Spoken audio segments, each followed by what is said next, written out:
Hi guys, welcome back to MJPro YouTube channel. In today's tutorial, I'm going to be showing you how to cut and sew a 1080-degree peplum flare using the easiest method. It is so detailed and beginner friendly. So if you're interested, please keep watching. And if this is your first time on the channel, please click on the subscribe button and also don't forget to drop a like and a comment.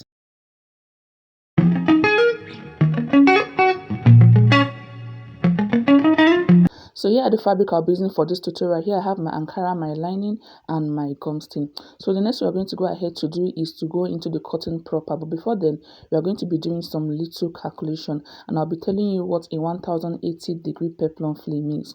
So a 1080-degree peplum is made up of 3 full circles and the circumference of a circle is 360 degrees.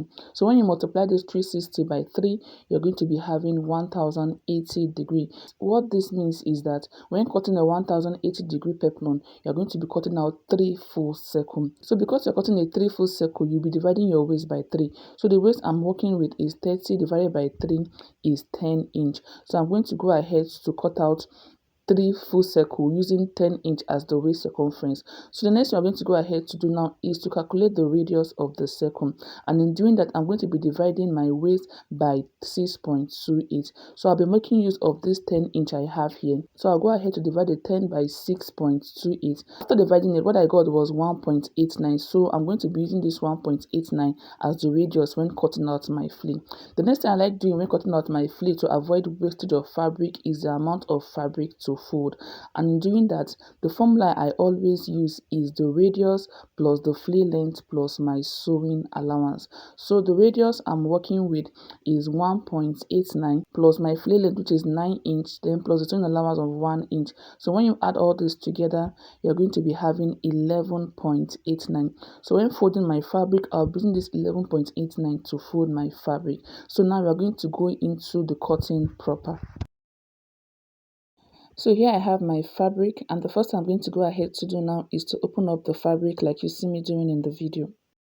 After opening up the fabric, I'm going to go ahead to place it on the table like so. Then I'm going to go ahead to start taking out my measurement.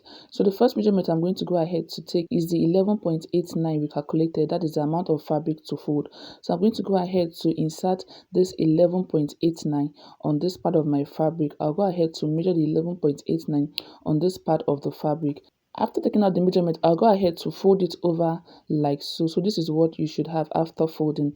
The next thing I'm going to go ahead to do now is to measure the same 11.89 on this side of my fabric. Then I'll go ahead to fold it over again to have a perfect square.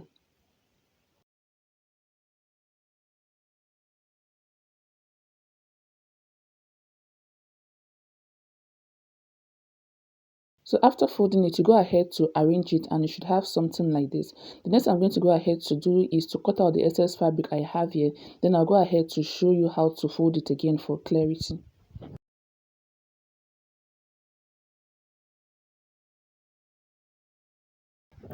So I'm going to go ahead to open it up to show you how to fold again. The first thing you're going to go ahead to do is to measure the amount of fabric you are to fold. That is your sewing allowance plus your radius plus your flare length. So what I got was 11.89. So I'm going to go ahead to measure the 11.89 on this part like so.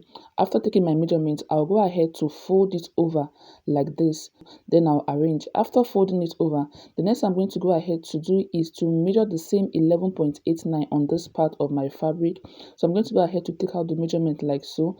Then I'll go ahead to fold it over again. So what we have here is a perfect square, and what you're supposed to have after folding it is 4 layers. You have to have 4 layers after you're done folding your fabric. So the next thing I'm going to go ahead to do now is to take out the 11.89 all around like so. I'm going to be placing my tape at the part that is folded, not the open part. So I'm going to be placing the tape at this part of the fabric that is folded. Then I'll go ahead to measure the 11.89 all around. So I'll place my tape at the tip like so. Then I'll keep rotating the one on the lower part like you see me doing in the video.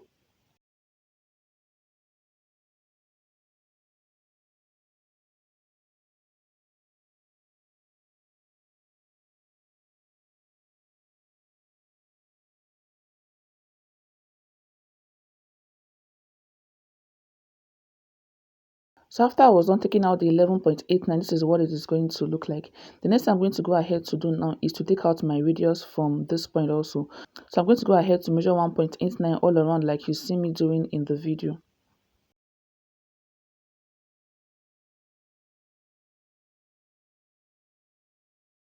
After taking out the 1.89, this is what it is going to look like. So what you should have in between this part should be your flea length plus your sewing allowance. So mine is 10 inch and here I have 10 inch. The next thing I'm going to go ahead to do now is to cut it out.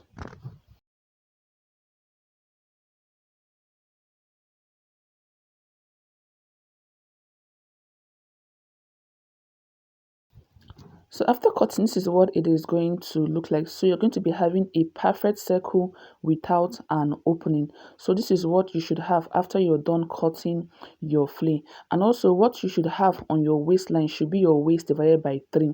So what I have here is 6 inch. So when you multiply this by 2 is 12. And when you multiply the 12 by 3, you're going to be having your waist plus your sewing allowance inclusive. So the next thing I'm going to go ahead to do now is to cut out 2 more flea using the same process. And also I'll go ahead to cut out my lining, then I'll come back to show you what to do next. So after I was done cutting out the flea, this is what I have. Here I have my lining and the flea. I also went ahead to attach my gum stay to my main fabric, and this is what it is going to look like. So here I have 3 pieces for the flea. So the next thing I'm going to go ahead to do now is to slash the flea open, and in doing that I'm going to go ahead to fold the flea like this. So you make sure that the waistline and the hemline are aligning. Then I'll go ahead to slash one side open. I'm going to go ahead to do this for the other flea and also for my lining.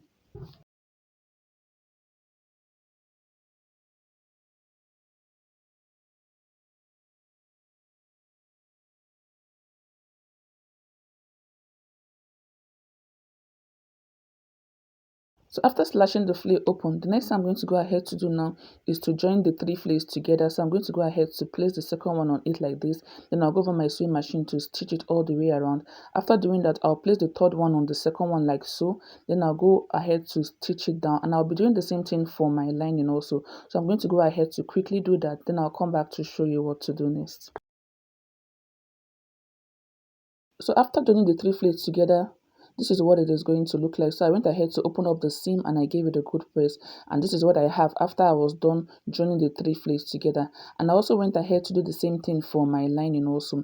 The next thing I'm going to go ahead to do now is to join my fabric to the lining, and in doing that I'm going to go ahead to place my lining on my fabric like so, making sure that the good face is facing each other.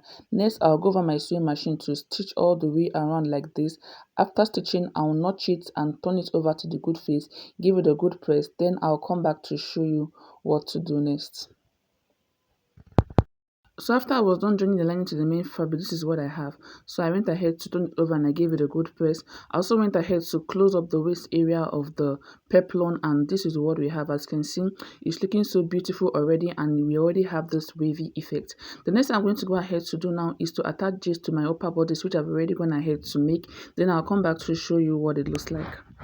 So after I was done attaching the peplum to the upper bodice, this is what it is going to look like. So here we have the peplum looking so beautiful. I also have a detailed tutorial on how to make this princess at Bustier. You see here, if you're interested, I'll be dropping the link in the description box, and also you can go ahead to check my other tutorials to see how I made this princess that Bustier. Thank you for watching. I'll see you in my next tutorial.